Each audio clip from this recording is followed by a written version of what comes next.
right. Hold up, I gotta fix my okay, there we go. Ooh, should I get a, you know what? I'm gonna get me a Burger King. Hold on a second. I had an interesting conversation with a young woman, I should say a young female in the Burger King.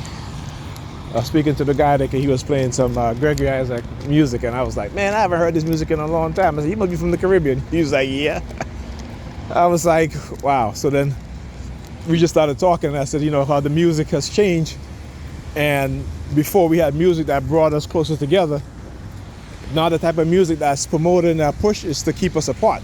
And to also, particularly within the female circle, is to have them acting and behaving as prostitutes, right? Because everything for them now is transactional, right? So if you want to take them out, they want you to pay their bill and pay. They tell you that, you know, you gotta take me out, but you got to pay my rent first. You know, it's like, what kind of shit is that? This is what they're literally telling men, you know? Oh, you want to take me out? Well, you got to feed my kids too. You know, and they're not waiting to see if the man is going to offer. They're telling you right away what exactly they want, right? You know, so she just started talking about, you know, again, like a lot of women today, particularly black women, they don't read statistics, right? So they don't know. So she's talking about more black men, you know, chasing after white women and all this stuff. And I'm like, that's not true. In the past decade and a half, almost 2 decades, right? Black women are the most group of women in America that have given birth to biracial children. Black women, not black men impregnating other groups of women, right? Black women are being impregnated by other groups of men, other ethnic groups of men, including white and Hispanic, right? And they have given birth to more interracial kids than any other group of women. So I want you to understand how the mindset, right, that they don't look at the reality, that they would rather put the blame on black men, just as how the white supremacists put the blame on black men. And of course, you know, she starts talking about individualism because that's what they believe. You know, I said to her, I said, well, other groups, they practice individualism to an extent, but they also understand in the group dynamics as a community of people supporting each other, right, having each other's back. So then she goes, well, you know, I believe in individualism because, you know, I say, well, of course, because that's how we're conditioned. You know, when I said that you have to look at the system, I also blame the system. She's like, no, I don't blame the system, it's individuality. I'm like, really? So it wasn't the system that poisoned Flint, Michigan. It wasn't the system that refused to remove the lead, right, from public housing to where in 2017, 2016, over 14,000 children or 11,000 children, something like that, in New York was poisoned by lead, the majority black kids, okay? It wasn't the system now, right? It's not the system that has conspired to not rent out over tens of thousands of apartments in New York while people are looking for an apartment, particularly black and brown people, right? Or black and Hispanic people, I should say. Black and brown meaning that, you know, we're still black people anyway, right? So it's not the system now. It's not a system, right? It's the individual. No, they colluded as a system. Just like you have Niger, where they arrested over 100 people, right? In this scam that they were engaging with, and which Niger has over 4,000 empty apartments, okay, that they can give to people waiting for, who need apartments, but they don't want to because, again, the system is trying to privatize private housing, particularly in New York, so these real estate conglomerates can come in and charge exuberant prices for these apartments. So again, it's not the system, right? You know, like I said, we are so conditioned in such a way that, you know, they got us blaming ourselves for the shit that they do, right? So you're blaming the victim who is displaying the symptoms of your victimizing those individuals or those people, right? And so you're blaming them, and you say, okay, no, it's your fault. It's your fault we poison your water. It's your fault we still have policies that discriminate against you. It's your fault. You know, and I want you to, when I say that, you know, trying to get black women to understand the system of racism and white racism and how it is and how they've been used, how they use us against each other, it's like beating a dead horse. They don't want to hear because they've been conditioned. Because again, when we as black men have been economically castrated, okay, our women are promised all these billions of dollars in business loans and all this shit, which we know is not happening. It's not true. That's just word salad, okay?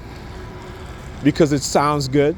You know, they may give one or two black women a loan for a business, and you know, they may help her become successful. And so now she feels an allegiance to those white institutions, to those white men. Okay? But she cannot turn around and help her own sisters, because they understand how they've conditioned the minds of black women to be individualistic, right? So even when they have their businesses, or they have a business, they don't have a business to employ other black people. Okay, they have business to employ themselves, and that's it, and maybe a few friends around them, and that's it. You know, and then on top of that, they will train black women to manipulate and take advantage of other black women, because they know how naive black women are. Particularly the fact that they don't hold each other accountable for the shit that they do, for the toxic, negative shit that they do, right? So again, you know, like I said, we have to be smarter than this. Okay, the white racists, they are methodical in their war against us and what they do negatively against us. Okay, they are calculated. Right? And we have to be just as calculated when it comes to defending us and each other, defending our children. You know, so again, another example of what I'm talking about. This is what happens. This is again the mindset. And then if there's a black woman who starts to think different, they're not going to support her. You know, at this point in time, black people, particularly black women, they have gotten us to a point of desperation. Okay, they have gotten us to a point of desperation. All right, and so we need to understand this. We need to understand that.